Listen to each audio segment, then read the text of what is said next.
কুলটি বিধানসভার নিয়ামতপুর ইসকো রোডের বেহাল রাস্তার জরুরি মেরামত, স্বস্তি পেলেন সাধারণ মানুষ। কুলটি বিধানসভার অন্তর্গত নিয়ামতপুর ইসকো রোড, যা পুরুলিয়া ও পশ্চিম বর্ধমান জেলার মধ্যে অন্যতম গুরুত্বপূর্ণ এবং ব্যস্ত সড়ক, দীর্ঘদিন ধরে অত্যন্ত বেহাল অবস্থায় পড়েছিল। প্রতিদিন এই রাস্তা দিয়ে ভারী পণ্যবাহী ট্রাক, বাস, স্কুল গাড়ি এবং হাজার হাজার ছোট বড় যানবাহন চলাচল করে। রাস্তার দুরবস্থার কারণে যে কোনো সময় বড় ধরনের দুর্ঘটনা ঘটার আশঙ্কা ছিল। বিশেষ করে বর্ষাকালে সাধারণ মানুষের দুর্ভোগ চরমে পৌঁছয়। স্থানীয় বাসিন্দা ও পুলিশ প্রশাসনের পক্ষ থেকে বারবার এই রাস্তার দ্রুত সংস্কারের দাবি জানানো হয়। বিষয়টি কুলটির দুবারের বিধায়ক তথা পশ্চিমবঙ্গ সরকারের মন্ত্রিসভার সদস্য ডক্টর অজয় কুমার পোদ্দারের নজরে আনা হলে তার নির্দেশ ও উদ্যোগে স্থানীয় বাসিন্দা ও কর্মীদের সহযোগিতায় অবিলম্বে রাস্তার জরুরি মেরামতের কাজ সম্পন্ন করা হয়। ফলে রাস্তাটি পুনরায় যান চলাচলের উপযোগী হয়ে ওঠে। এই উদ্যোগের ফলে স্কুল পড়ুয়া, ছাত্রছাত্রী, সাধারণ যাত্রী, বাস ও পুরুলিয়া থেকে নিয়ামতপুর এবং ইসকো রোড হয়ে চলাচলকারী ভারী পণ্যবাহী যানবাহনের যাতায়াত অনেকটাই নিরাপদ ও স্বাভাবিক হয়েছে। পাশাপাশি সম্ভাব্য দুর্ঘটনার আশঙ্কাও অনেকাংশে কমেছে।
আপনারা দেখছেন মাননীয় দুবারের বিধায়ক, আমাদের ক্যাবিনেট মন্ত্রী, পশ্চিমবাংলার পিডব্লিউডি পিএইচইর মন্ত্রী। রাস্তার অভিযোগ পাওয়া গেল, রাস্তা খারাপ ছিল, ওখান থেকে নির্দেশ জারি হলো একটু দেখো ওটা রাস্তাটা মরম্মত করা হোক।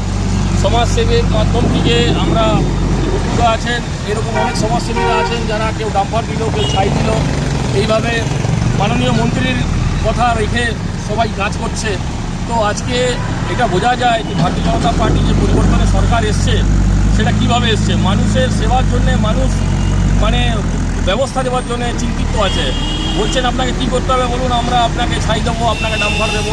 তো এই যে মানুষের চিন্তাধারাটা, এই যে পরিবর্তনের সরকারের যে চিন্তাধারাটা, আমরাও চাই মানুষ এভাবে এগিয়ে আসুক।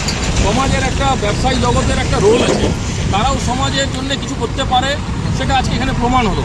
আমরাও মাননীয় আমাদের এখানে ট্রাফিক পুলিশ, আমাদের নিয়ামতপুর ওসিকে ধন্যবাদ দেবো। নিয়ামতপুর ওসির সহযোগিতাতে আরও অনেকটা কাজ আমরা এখানে করতে পারবো। তো এইরকম যদি সবাই, পুলিশ প্রশাসন, ট্রাফিক আর আমাদের যারা ব্যবসায়ী যারা আছেন আর কাজ যদি করি, তো এলাকার অনেক সমস্যাকে আমরা ভালোভাবে মিলে জুলে শেষ করতে পারি। এটাই আমাদের মাননীয় ডাক্তারবাবু আমাদের মন্ত্রীজি সন্দেশ দিয়েছেন, সবার সাথে মিলে থাকতে হবে। सबका साथ सबका विश्वास, सबका प्रयास और विकास हम लोग को करना है। और आज भय आउट है और भरोसा इन है, ये आपको दिख रहा है। আমি সবাইকে আবার ধন্যবাদ দেবো যারা যারা আমাদেরকে সহযোগিতা করেছেন।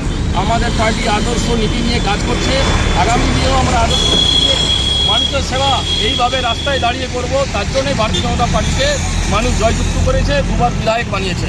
ধন্যবাদ। ভারত মাতা কি, ভারত মাতা কি।